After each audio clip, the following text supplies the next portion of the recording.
ഏകദേശം ഒരു മാസം കൂടി കഴിഞ്ഞാൽ ഹജ്ജും ബലിപെരുന്നാളും സമാഗതമാകും. ഹജ്ജിന് വേണ്ടിയിട്ട് പലരും യാത്ര പുറപ്പെട്ടു. ഇനിയും ചിലർ യാത്ര പുറപ്പെടാനായി ഒരുങ്ങിക്കൊണ്ടിരിക്കുകയാണ്. അല്ലാഹു സുബ്ഹാനഹു വ തആല അവരുടെ ഹജ്ജ് മഖബൂലും മബ്റൂറുമായി നിർവഹിച്ച് തിരിച്ചു വരുവാനുള്ള തൗഫീഖ് അല്ലാഹു പ്രദാനം ചെയ്യുമാറാകട്ടെ. ഹജ്ജ് അല്ലാഹു തൻ്റെ ദാസന്മാർക്ക് നൽകുന്ന വലിയൊരു അവസരമാണ്.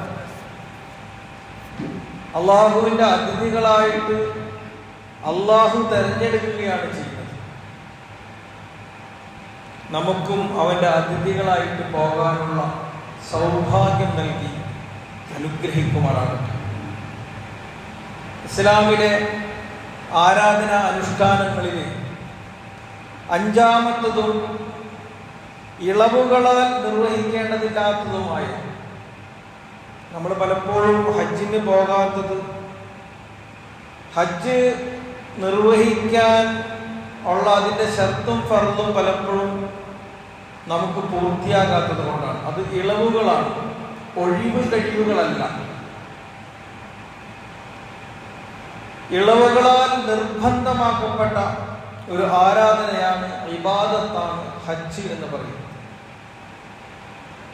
അതിൻ്റെ ഒരു ആത്മീയ വശം നമുക്കെല്ലാവർക്കും ഏറെക്കുറെ മാന്യ ശ്രോതാക്കൾക്ക് ധാരണയുണ്ട് എന്ന് മനസ്സിലാക്കുക. അതിൻ്റെ ശർത്ത്, ഫർള്, അതിലെ കർമ്മങ്ങളൊക്കെ എന്തൊക്കെയാണ് എന്ന് ധാരണയുള്ളതോടൊപ്പം തന്നെ നമ്മുടെ ഭൗതിക ജീവിതവുമായി ബന്ധപ്പെട്ടുകൊണ്ട് വലിയൊരു സാമൂഹികമായ സന്ദേശം കൂടി ഹജ്ജ് നൽകുന്നു. ഈ ആത്മികവും ഭൗതികവുമായ രണ്ട് വശങ്ങളെ കൂടി ഉൾക്കൊള്ളുമ്പോഴാണ് ഹജ്ജിന്റെ ആത്മാവ് നമുക്ക് ശരിക്കും ഉൾക്കൊള്ളൂ എന്ന് പറയാൻ പറ്റും. അതല്ലെങ്കിൽ ഒരു ആചാര സമ്പ്രദായം കണക്കെ ഇസ്ലാമിൽ നിർബന്ധമാക്കപ്പെട്ട 5 അനുഷ്ഠാനങ്ങളിലൊന്ന്, അത് അതിൻ്റെ ശർത്ത് ഒക്കെ ഒത്തു വന്നതുകൊണ്ട് ഞാൻ നിർവഹിക്കുന്നു എന്നതിനപ്പുറം നമ്മുടെ ജീവിതത്തിൽ അത് സ്വാധീനം നേടാൻ കഴിയുകയില്ല. മക്ക കേന്ദ്രീകരിച്ചിട്ട് 4000 വർഷം മുമ്പ് ജീവിച്ച 3 വ്യക്തിത്വങ്ങളുടെ ജീവിതസ്പർശിയായ അനുഭവങ്ങളുടെ അനുസ്മരണമാണല്ലോ ഹജ്ജ്.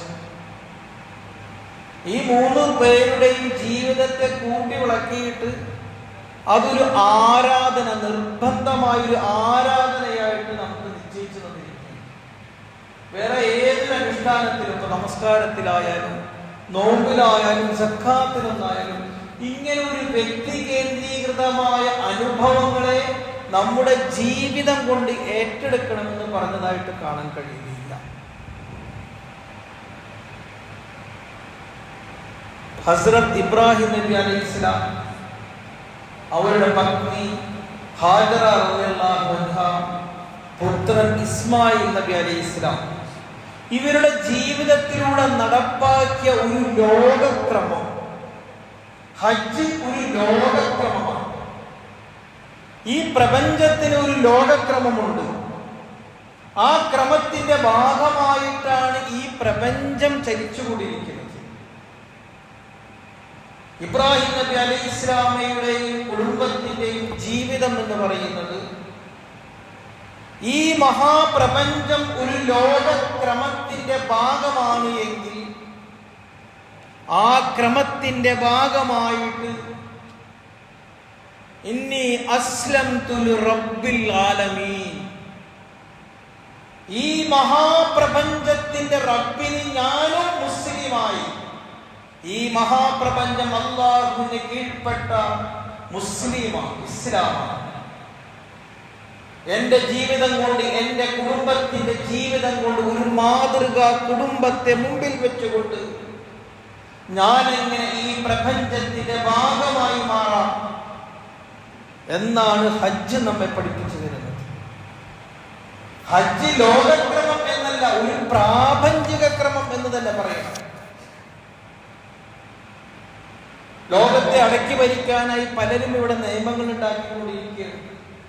ലോക പോലീസും ലോക രാജാവും ലോക നേതാവൊക്കെ താനാണ് എന്ന ഭാവേനെ പല പ്രഖ്യാപനങ്ങൾ നടത്തുകയും അതുമായി ബന്ധപ്പെട്ട് അത് നടപ്പാക്കാൻ ആവശ്യമായ ഇടപെടലുകൾ കൂടി നടത്തുന്ന കാലഘട്ടമാണല്ലോ ഇത്.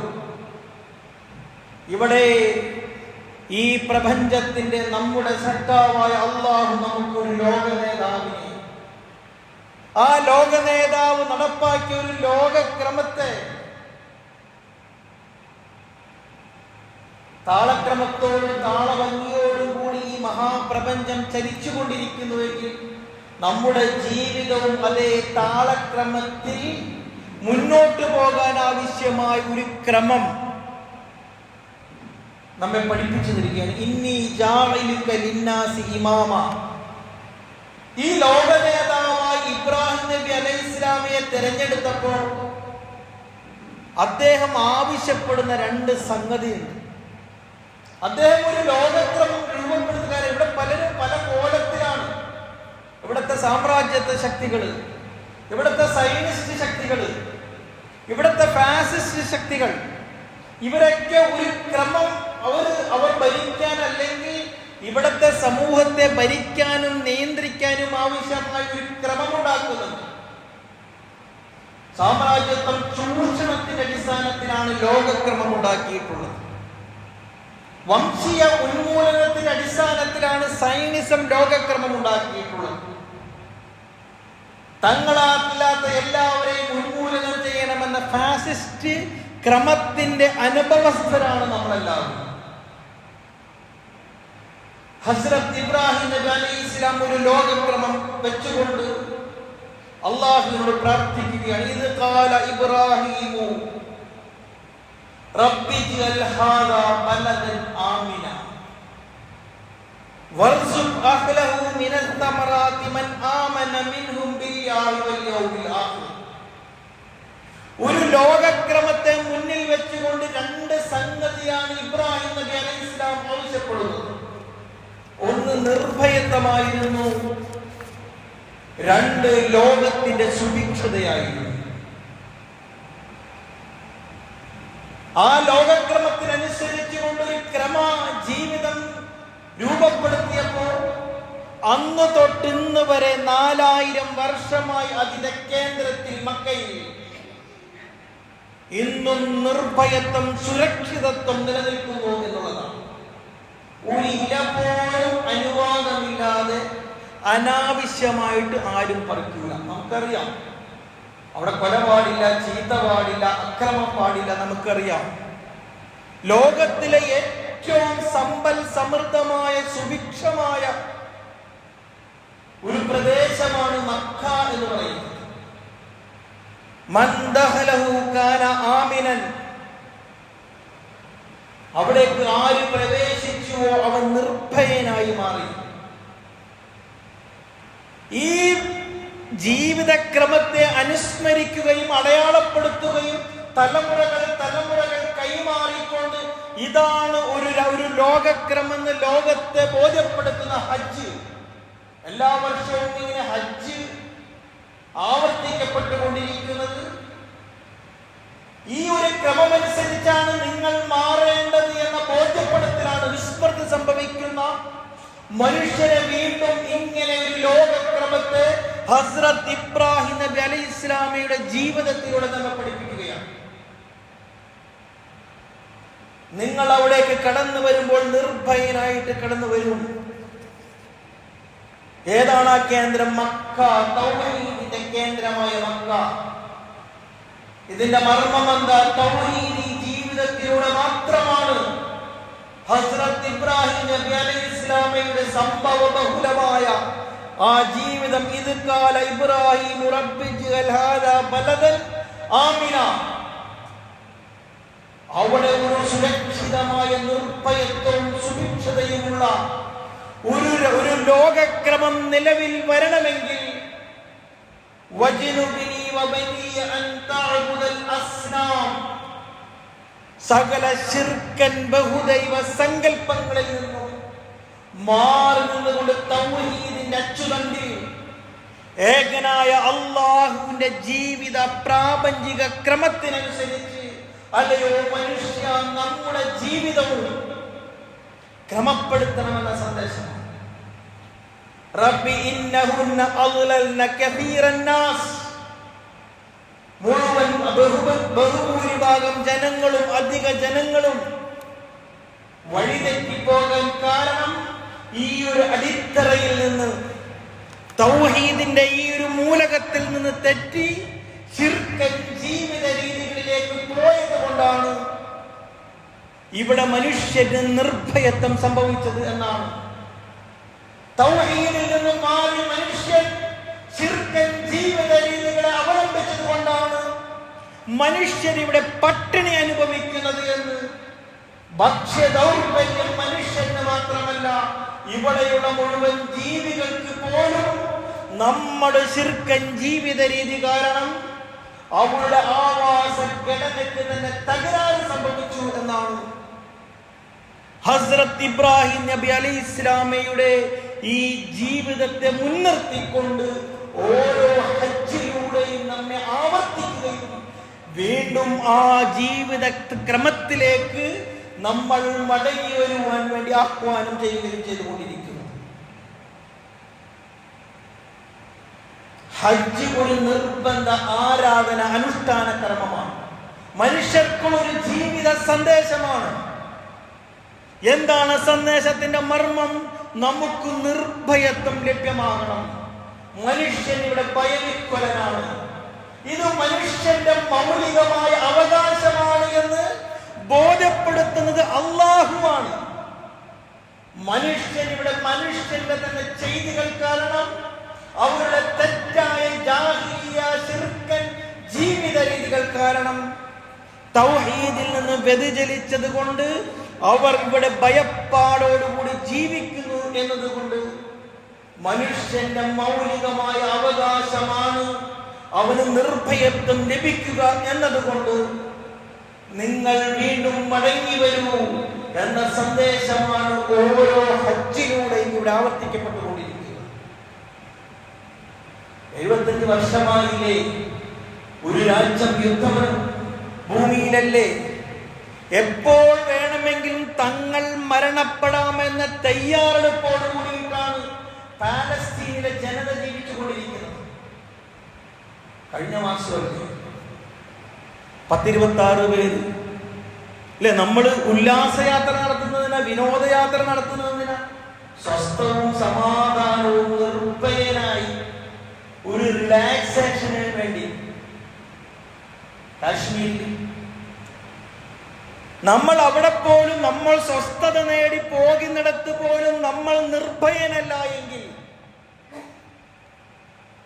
ഏറ്റവും ഒടുവിൽ 2 അതിർത്തി രാജ്യങ്ങൾ തമ്മിൽ അതിന്റെ ബന്ധങ്ങൾ, അതുമായി ബന്ധപ്പെട്ട ആ ഭീകരാക്രമണവുമായി ബന്ധപ്പെട്ട തർക്ക വിഷയങ്ങൾ മൂത്ത് ഇപ്പോൾ പോർവിളികളുടെ യുദ്ധമുഖത്താണ് നിൽക്കുന്നത്. അതിന്റെ നിലവിലുള്ള സ്റ്റാറ്റസുകൾ കണ്ടുകൊണ്ടായിരിക്കും ഒരുപക്ഷെ നമ്മൾ പള്ളിയിലേക്ക് വന്നിട്ടുണ്ടാവുക. ഒരു രാഷ്ട്രത്തിലെ തന്നെ അയൽരാജ്യങ്ങൾ തമ്മിൽ പ്രശ്നങ്ങളില്ല. തങ്ങളുടെ പാർട്ടികളുടെ സ്വന്തം പാർട്ടിയുടെ നിലനിൽപ്പിന് വേണ്ടി സായുധ വിപ്ലവം അനുവദനീയമാക്കിയിട്ട് അത് മറ്റുള്ളവർക്കല്ല തങ്ങളുടെ പാർട്ടിയുടെ അകത്ത് തന്നെ മനുഷ്യരെ ഇല്ലാതെയാക്കിക്കൊണ്ടിരിക്കുന്ന രാഷ്ട്രീയ കാലഘട്ടം. രാഷ്ട്രീയമൊക്കെ വ്യക്തി, സമൂഹം, കുടുംബം. നമ്മൾ നിർഭയനാണോ? വാപ്പ, ഉമ്മ, മക്കളെ കൊണ്ട് പ്രതീക്ഷയുണ്ടോ? മക്കളിൽ നിന്ന് ഞാൻ സംരക്ഷിക്കപ്പെടുമോ? മക്കളുടെ കയ്യാൽ ഞാൻ വധിക്കപ്പെടുമോ? ആട്ടിപ്പുറത്താക്കപ്പെടുമോ? ഞാൻ വളർന്ന് വലുതായി വരുന്നത് വരെ ഈ മാതാപിതാക്കൾ എന്നെ സംരക്ഷിക്കുമോ? അതല്ലെങ്കിൽ ഏതെങ്കിലും കാമുകന്മാരോടുകൂടി ഒളിച്ചോടാൻ ഇവർ എന്നെ തന്നെ ഇല്ലാതെയാക്കുമോ?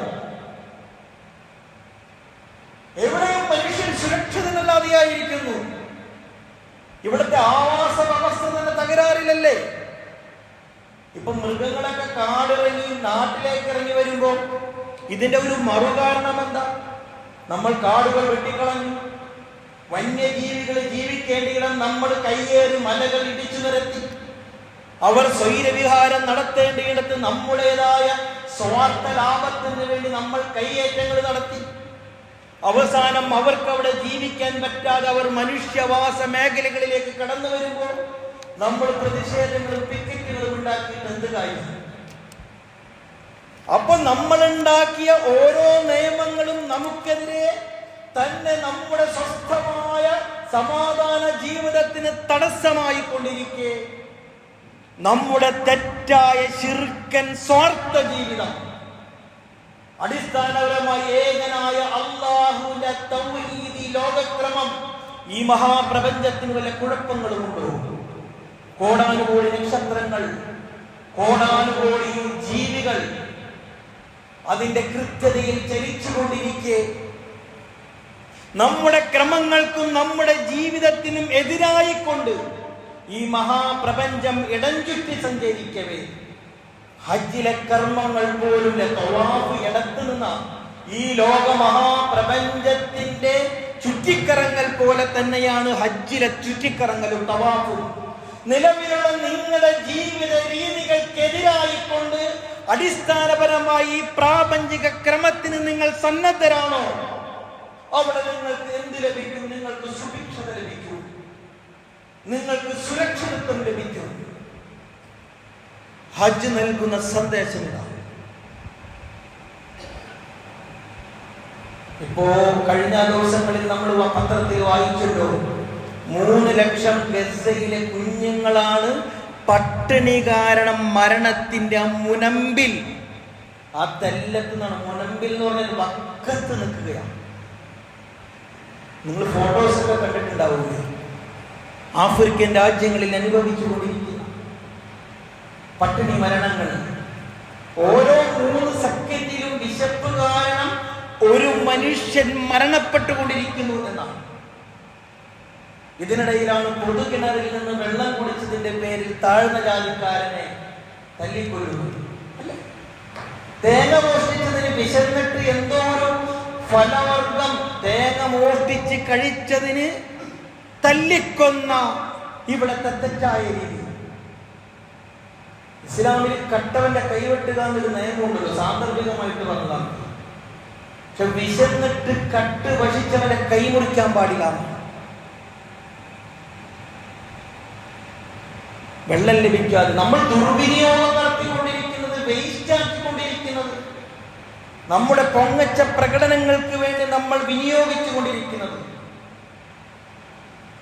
ഹസ്രത്ത് ഇബ്രാഹിം നബി അലൈഹിസ്സലാമയുടെ കാലഘട്ടം മുതൽ 4000 വർഷം മുമ്പ് ചോദിച്ച ഒരു ചോദ്യം, റബ്ബി ജഅൽ ഹാദാ ബലദൻ ആമിന വർസുഖ് അഹ്ലഹു മിനത് തമറാത്ത്.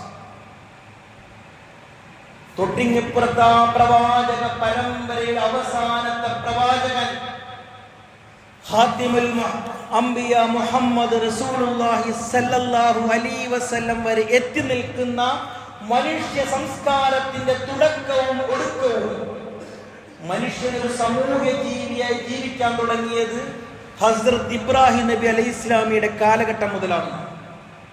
നൂഹ് നബി അലൈഹി ഇസ്ലാമിയുടെ കാലം എന്ന് പറയുന്നത് ഒറ്റപ്പെട്ട ആദം നബി, അങ്ങനെ പോരുന്നുണ്ട്. ആദം നബി മാത്രമായിരുന്നു. പിന്നീട് സന്താന പരമ്പര വരുന്നു, മക്കൾ വരുന്നു. അവർ ഒറ്റപ്പെട്ട് ഗോത്ര സമൂഹങ്ങളൊക്കെയായി ജീവിച്ച് ഒരു സമൂഹമായി, ഒരു ആദർശ സമൂഹമായി ജീവിക്കാൻ തുടങ്ങിയത് ഹസ്രത്ത് ഇബ്രാഹിം നബി അലൈഹി ഇസ്ലാമിയുടെ കാലഘട്ടം മുതലാണ്. ആ പ്രവാചക കാലഘട്ടത്തിന്റെ, ആ ആദർശ സമൂഹത്തിന്റെ സാംസ്കാരിക വളർച്ചയുടെ തുടക്കം മുതൽ അതിന്റെ അവസാനം ഖാതിമുൽ അംബിയ മുഹമ്മദ് റസൂലുള്ളാഹി, ഇന്നീ കാണുന്ന മുഴുവൻ വളർച്ചയും ആ ഒരു അടിത്തറയിൽ നിന്ന് വികാസം പ്രാപിച്ചതാണ്. ഇബ്രാഹിം നബി അലൈഹി ഇസ്ലാം പ്രാർത്ഥിച്ച പോലെ തന്നെ ഹസ്രത്ത് ഹബീബായ റസൂലുള്ളാഹി സ്വല്ലല്ലാഹു അലൈഹി വസല്ലം പ്രാർത്ഥിക്കുന്നുണ്ടല്ലോ. പ്രാർത്ഥിക്കുകയല്ല, ആഹ്വാനം ചെയ്യുകയാണ്. ഫൽയഅ്ബുദൂ റബ്ബ ഹാദൽ ബൈത്തില്ലദീ അത്അമഹും മിൻ ജൂഇൻ വആമനഹും മിൻ ഖൗഫ്. ആ തൗഹീദിന്റെ കേന്ദ്രത്തിലേക്ക് നിങ്ങൾ വഴിമാറൂ, ജീവിതത്തെ വഴിമാറ്റൂ, നിങ്ങൾ വഴിപ്പെടൂ. അത്അമഹും മിൻ ജൂ, നിങ്ങൾക്ക് വിശപ്പിൽ നിന്ന് മോചനം ലഭിക്കും. വആമനഹും മിൻ ഖൗഫ്, നിങ്ങൾക്ക് ഭയത്തിൽ നിന്ന് നിർഭയത്വം ലഭിക്കും. ഇവിടെയുള്ള മുഴുവൻ ജാതി വ്യവസ്ഥകൾ, മതം, ജാതി, വർഗം, വർണ്ണം എല്ലാം ഇന്ന് അശാന്തിയുടെ തിരുത്തായി കൊണ്ടിരിക്കെ ഇബ്രാഹിം നബി അലൈഹിസ്സലാമയുടെ ജീവിതത്തിന്റെ ഓരോ സന്ദർഭങ്ങളും എടുത്തു മുന്നിൽ വെച്ചുകൊണ്ട് മനുഷ്യന്റെ ഈ വിമോചനത്തിന്റെ, സ്വസ്ഥതയുടെ, സമാധാനത്തിന്റെ, സുഭിക്ഷതയുടെ വിളംബരമാണ് ഹജ്ജിലൂടെ നടപ്പാക്കിക്കൊണ്ടിരിക്കുന്നത്. ഇത് നമ്മൾ ഏറ്റെടുക്കാൻ, നമ്മൾ മനസ്സിലാക്കാൻ, അവിടെ ജാതിയില്ല, മതവുമില്ല, വർഗവുമില്ല, വർണ്ണവുമില്ല, ഒന്നുമില്ല. ഒരൊറ്റ നിറം, ഒരൊറ്റ വർത്തമാനം. ഏകനായ അള്ളാഹുവിന്റെ അടിമകൾ നാം, മനുഷ്യർ, നാം ഒന്ന്. നമ്മുടെ ദൈവം, നമ്മുടെ സൃഷ്ടാവല്ല, നമ്മൾ വഴിപ്പെടേണ്ടത് ആ ഏകനായ അള്ളാഹുവിനാണ്. ഹജ്ജത്തുൽ വിദാഇൽ റസൂലുള്ളാഹി സ്വല്ലല്ലാഹു അലൈഹി വസല്ലമയുടെ ആ പ്രഭാഷണം നമ്മുടെ ഓർമ്മയിലില്ലേ? മനുഷ്യത്വ വിമോചനത്തിന്റെ പ്രഖ്യാപനം. നമ്മൾ ഇത് വെച്ചിട്ട് വേണം വിലയിരുത്താൻ. ഹജ്ജ് നൽകുന്ന സന്ദേശം ഇസ്ലാമിന് മാത്രമേ മനുഷ്യനെ അഭിസംബോധന ചെയ്യാൻ, മനുഷ്യന്റെ അടിസ്ഥാന പ്രശ്നം അവന്റെ സമാധാനമാണോ, അവന്റെ സുരക്ഷിതത്വമാണോ, മനുഷ്യന്റെ പ്രശ്നം വിശപ്പാണോ? തൗഹീദിൽ നിന്നുകൊണ്ട് ഫൽയഅ്ബുദൂ റബ്ബ ഹാദൽ ബൈത്തില്ലദീ അത്അമഹും മിൻ ജൂഇൻ വആമനഹും മിൻ ഖൗഫ്. വേറെ ഒന്നിനും മനുഷ്യന്റെ പ്രശ്നങ്ങളെ മുമ്പിൽ വെച്ചുകൊണ്ട് അവന് അഭിമുഖീകരിക്കാൻ കഴിയുകയില്ല. നമ്മൾ വിലയിരുത്തി നോക്കിക്കോ. ഇസ്ലാമിനോടൊപ്പം താരതമ്യം ചെയ്തുകൊണ്ടിരിക്കുന്ന ഒരു ജീവിത മാർഗം, ഒരു വ്യവസ്ഥ എന്ന നിലയിൽ ഇവിടെ നിലകൊള്ളുന്ന ഏത് പ്രത്യയ ശാസ്ത്രങ്ങൾ വേണമെങ്കിലും നമ്മൾ വിലയിരുത്തിക്കൊള്ളൂ. ഈ ഒരു മർമ്മത്തിലേക്ക് എത്തിച്ചേരാൻ കഴിയില്ല. പരാജയപ്പെട്ടവർ മടങ്ങിപ്പോകുന്നത് നിങ്ങൾക്ക് കാണാം. ഇവിടെയാണ് ഹജ്ജ് നൽകുന്ന സന്ദേശം. ആരാ മുഅ്മിൻ എന്ന് പറയുന്നത്? നിർഭയൻ.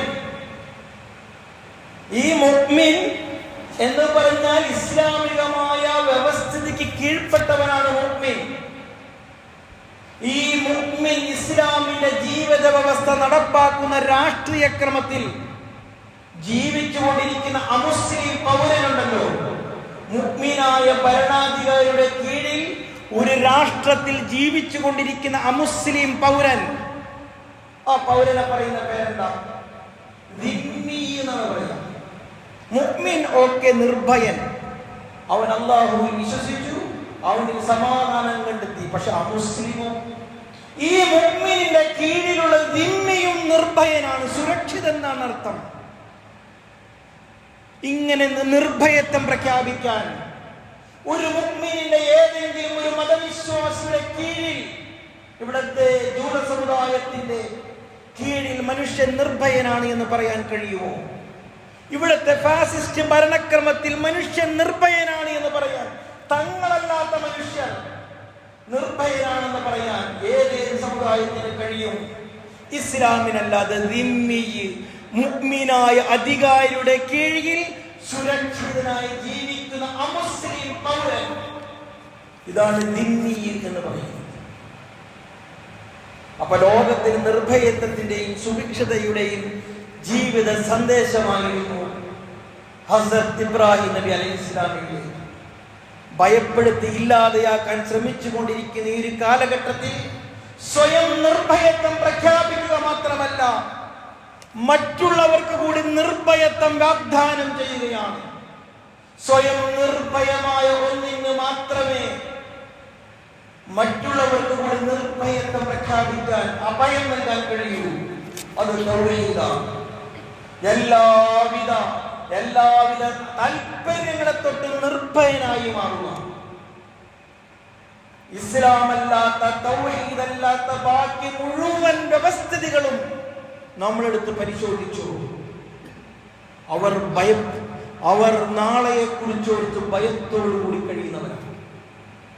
ഇന്നലകളെ കുറിച്ചോർത്ത് ദുഃഖിക്കുകയാണ്. കാരണം ഭയമാണ് അവരുടെ അടിസ്ഥാനം. അവർ അക്രമകാരികളായി മാറുന്നത്, ഇവിടത്തെ വംശീയമായി ഉന്മൂലനം ചെയ്യുന്നത് എന്താ? മറ്റുള്ളവർ തങ്ങൾക്കെതിരാകുമോ എന്ന് ഭയപ്പെട്ടുകൊണ്ടാണ്. ഇവിടെ ഫാസിസം മനുഷ്യനെതിരാകുന്നത് കൊണ്ടാണ്.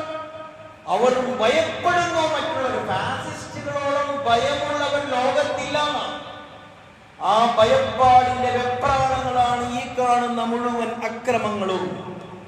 അതുകൊണ്ട് നമുക്ക് പ്രഖ്യാപിക്കാൻ കഴിയണം, ഇന്നി വജ്ജഹതു വജ്ഹിയ ലില്ലദീ ഫതറസ് സമാവാതി വൽ അർദ്, ഞാൻ കീഴ്പ്പെട്ടിരിക്കുന്നു ഹനീഫൻ, ഈ തെറ്റായ വ്യവസ്ഥിതിക്ക് എതിരായിക്കൊണ്ട്, ഈ മഹാപ്രപഞ്ച ഘടനയ്ക്ക് അനുസൃതമായിക്കൊണ്ട് ഞാനിതാ സന്നദ്ധനായിരിക്കുന്നു.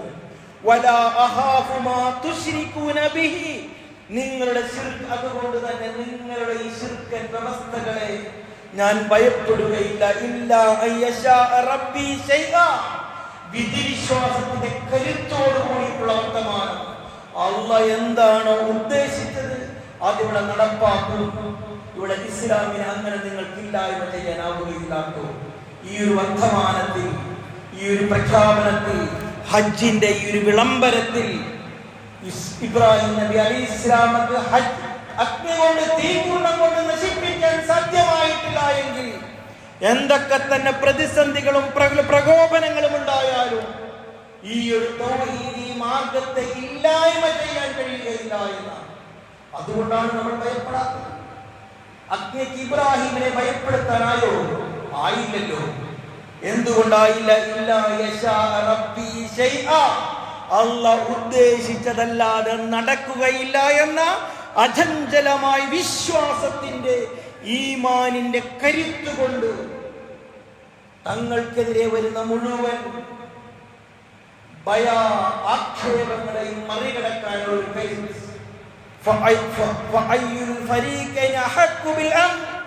എന്തൊരു ചോദ്യമാണ്! മുശ്രിക്കാണോ മുഅ്മിനാണോ നിർഭയൻ? നമ്മുടെ കൂട്ടത്തിൽ പലരുമുണ്ടല്ലോ ഇവിടെ ഭയപ്പെടുത്തിക്കൊണ്ട് സംസാരിക്കുന്നത്. അതിൽ ആരാണ് നിർഭയൻ? ഞാനാണോ നിങ്ങളാണോ? ഇതൊരു വിശ്വാസിയുടെ പ്രഖ്യാപനമാണ്. ഞാനാണ് നിർഭയൻ എന്ന അഭിമാനപൂർവമുള്ള പ്രകടനമാണ് ഹജ്ജിലൂടെയുള്ള ഓരോ കർമ്മങ്ങളിലൂടെയും. ഹജ്ജിലെ തവാഫായാലും അറഫയായാലും എന്താണ്, അതുപോലെ തന്നെ സഅയായാലും നമ്മുടെ അസന്നദ്ധത, ഞാൻ ഭയപ്പെട്ട് പിന്മാറുകയില്ല. ഇൻകുൻതും തഅലമൂൻ, അടയാളപ്പെടുത്തിയിരിക്കുകയാണ്. നിങ്ങൾ അറിയൂ, ഹജ്ജിലൂടെ കണ്ടറിയൂ. അല്ലദീന ആമനു വലം യൽബിസു ഈമാനഹും ബിളുൽമിൻ ലഹുമുൽ അംൻ വഹും മുഹ്തദൂൻ. ഈ വിശ്വാസത്തിൽ മായം ചേർക്കാത്ത ഈ അടിത്തറയിൽ നിന്നുകൊണ്ട് സുഭിക്ഷതയുടെയും നിർഭയത്വത്തിന്റെയും തൗഹീദി ജീവിതത്തിലൂടെ ഞാൻ മുന്നോട്ട് പോകുമെന്ന ആ ഒരു ധൈര്യം, ഫല്യഅ്ബുദൂ റബ്ബ ഹാദൽ ബൈത്തില്ലദീ അദ്അമഹും മിൻ ജൂഇൻ വആമനഹും മിൻ ഖൗഫ്. ഞാൻ ഭയപ്പെട്ട് പിന്മാറുകയില്ല. അഗ്നികുണ്ഡങ്ങൾ കൊണ്ട് ഞാൻ മാറിയിട്ടില്ല. ഇരമ്പി വരുന്ന കടൽ തിരമാലകളുടെ മുമ്പിൽ ഞാൻ ഭയപ്പെട്ടിട്ടില്ലാട്ടോ. പുറകിൽ വരുന്ന സൈന്യങ്ങളെ കണ്ട് ഞാൻ ഭയപ്പെട്ടിട്ടില്ലാട്ടോ.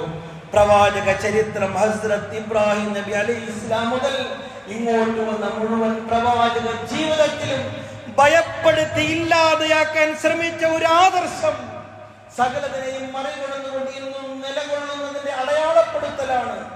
ലക്ഷോപലക്ഷം ജനങ്ങൾ ഒരേ മുദ്രാവാക്യവുമായി നിന്നുകൊണ്ട് ഹജ്ജിലൂടെ വിളംബരം ചെയ്തതെങ്കിൽ ലോകത്തിന് ഹജ്ജ് നൽകുന്ന സന്ദേശം, നിങ്ങൾ മടങ്ങി വരണം. എല്ലാ വർഷവും ഓർമ്മപ്പെടുത്തുകയാണ്, നിങ്ങളുടെ ഈ തെറ്റായ ജീവിത രീതി മനുഷ്യവംശത്തിന്റെ നാശത്തിനാണ് എങ്കിൽ നിങ്ങളുടെ രക്ഷയ്ക്ക്, നിങ്ങളുടെ സമാധാനത്തിന്, നിങ്ങളുടെ സുഭിക്ഷതയ്ക്ക് നിങ്ങൾക്ക് ഒരു ജീവിത ദർശനം വേണമോ, ജീവിത മാർഗം വേണമോ, നിങ്ങൾ മടങ്ങി വരൂ. എവിടേക്ക്? ഇബ്രാഹിം മാർഗത്തിൽ. മുഴുവൻ മതസമൂഹങ്ങളെയും പ്രതിനിധീകരിച്ചു നിൽക്കുന്ന ഒരു പ്രവാചകന്റെ ദൈവികരമായ ഏകതയെ മുന്നിൽ വെച്ചുകൊണ്ട് ഇസ്ലാം വഴി കാണിക്കുകയാണ് ഹജ്ജിലൂടെ.